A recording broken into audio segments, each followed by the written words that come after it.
Puspitasari, mahasiswa Universitas Buana Perjuangan Karawang, Fakultas Ekonomi dan Bisnis, Program Studi Akuntansi. Sebelumnya, saya mengucapkan terima kasih kepada dosen pembimbing saya, yaitu Ibu Yanti SEMAK, yang telah membimbing saya dalam pengerjaan laporan kerja praktek ini. Serta saya mengucapkan terima kasih kepada dosen penguji saya, Ibu Awaliyawati SEMAK. Saya akan memaparkan laporan hasil kerja praktek saya yang berjudul Analisa Laporan dan Perhitungan Pajak Produk Seatbelt di PT Tokai Rika Safety Indonesia.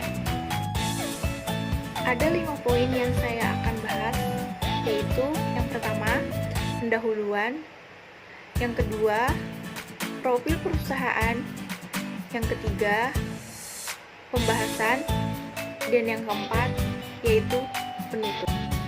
Pendahuluan, latar belakang dalam pengambilan judul kerja praktek ini adalah saya ingin mengetahui alur proses pembuatan PPN atau pajak pertambahan nilai atas pengusaha kena pajak. Tujuan adalah meningkatkan kemampuan dan wawasan mahasiswa terhadap bidang ilmu akuntansi, dalam hal ini fokus pada pajak pertambahan nilai atau PPN. Waktu kerja praktek ini dilaksanakan selama 1 bulan, dimulai dari 20 Januari 2020 sampai 20 Februari 2020. Profil perusahaan. Nama perusahaan PT Tokai Rika Safety Indonesia yang beralamat di kawasan Industri Mitra Karawang, Jalan Mitra Barat, Blok 1, F11, Ciampel, Karawang, Jawa Barat. Visi perusahaan PT Tokai Rika Safety Indonesia mempunyai visi memberikan nilai kepada pelanggan karyawan, pemegang saham dengan membangun teamwork secara terpadu, dengan memimpin inovasi yang terus-menerus dengan selalu mengindahkan etika dan tanggung jawab sosial. Adapun misi perusahaan, yang pertama yaitu meningkatkan kemampuan sumber daya, yang kedua menghasilkan produk yang memenuhi harapan pelanggan, dan yang terakhir yaitu ketiga, menjadi produsen komponen otomotif terbesar di Indonesia dan dapat bersaing di pasar lokal. Menurut Mardiasmo, pajak pertambahan nilai adalah pajak yang dikenakan atas setiap pertambahan nilai dari barang atau jasa dalam peredaran dari produsen ke konsumen. Dalam hal ini, PT TRSI merupakan pengusaha kena pajak atas produk atau barang safety belt yang diedarkan atau dijual ke konsumen. Sebelum melakukan perhitungan PPN, kita mesti mengetahui berapa banyak barang yang dibeli dan total barang yang dikeluarkan. Bisa dilihat di layar.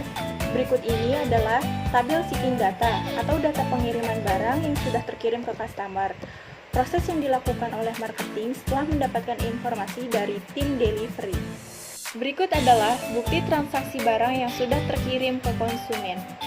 Setelah marketing menerima surat jalan atas transaksi barang dari tim delivery, maka marketing melakukan proses pembuatan invoice atas barang yang sudah terkirim dan atas harga yang sudah disepakati oleh vendor dan konsumen. Pengenaan pajak adalah dasar yang dipakai untuk menghitung pajak yang terhutang berupa jumlah harga jual. Dalam Undang-Undang Nomor 42 Tahun 2009 tentang Pajak Pertambahan Nilai dan Jasa, dalam hal ini untuk tarif PPN atas transaksi barang dan beredar di dalam negeri dikenakan sebanyak 10%.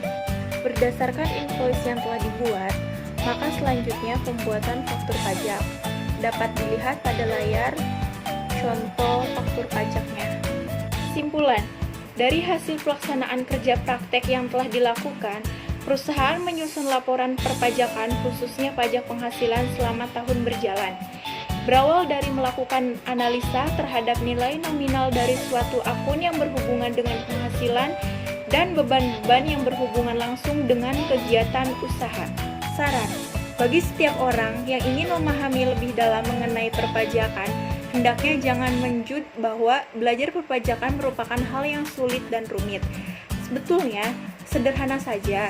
Dengan rajin membaca dan mengupdate informasi peraturan perpajakan, maka dengan mudah memahami ilmu perpajakan. Sekian presentasi dari saya. Terima kasih atas perhatiannya.